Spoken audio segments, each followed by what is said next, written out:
میری امید کے لیے اتنا کافی ہے۔ میرا رب کسی کو خالی ہاتھ واپس نہیں بھیجتا۔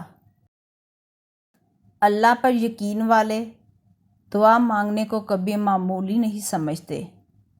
وہ اللہ پر توکل رکھتے ہوئے ناممکن کو بھی مانگنا جاری رکھتے ہیں۔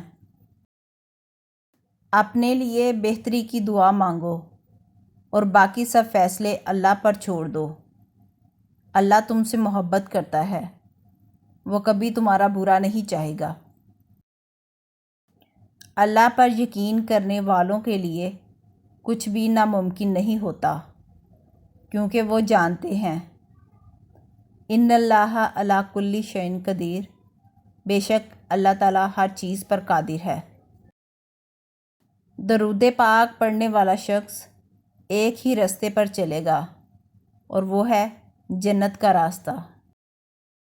اگر اللہ کی رضا نہ ہوتی تو کیوں دہراتی تمہاری زبان ایک ہی دعا بار بار۔ مشکلیں اپنا حل ساتھ لے کر آتی ہیں، بندے کو اللہ پر بھروسہ ہونا چاہیے۔ کوئی دن ایسا نہیں جب میں نے رحمان کو رحیم نہ پایا ہو۔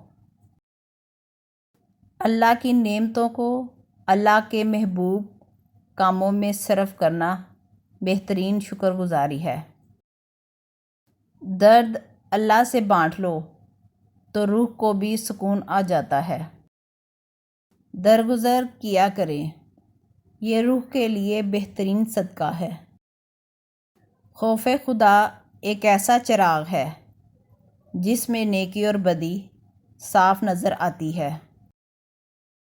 جب آپ شکر کرو تو ایک شکر اور کرو کہ آپ کو شکر کرنے والا بنایا۔ ایک خاموش گفتگو اللہ سے دل کی کتنی الجھنیں دور کر دیتی ہے۔ اے دلوں کو پھیرنے والے رب، میرے دل کو اپنی اطاعت کی طرف پھیر دے۔ کیوں بے یقین ہوتے ہیں؟ آپ نے کسی انسان سے نہیں، بادشاہوں کے بادشاہ سے مانگا ہے، جس کے خزانوں میں کہیں کوئی کمی نہیں۔ یقین رکھیں وہ عطا کرے گا، کیونکہ وہی عطا کرنے والا ہے۔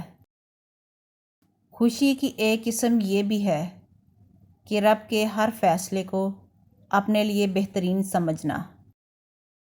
سب سے خوبصورت احساس یہ ہے کہ ایسی دعا حقیقت بن جائے جو آپ اور اللہ کے بیچ راز تھی۔ بس تم ہمت نہ ہارنا، خود کو اکیلا نہ سمجھنا۔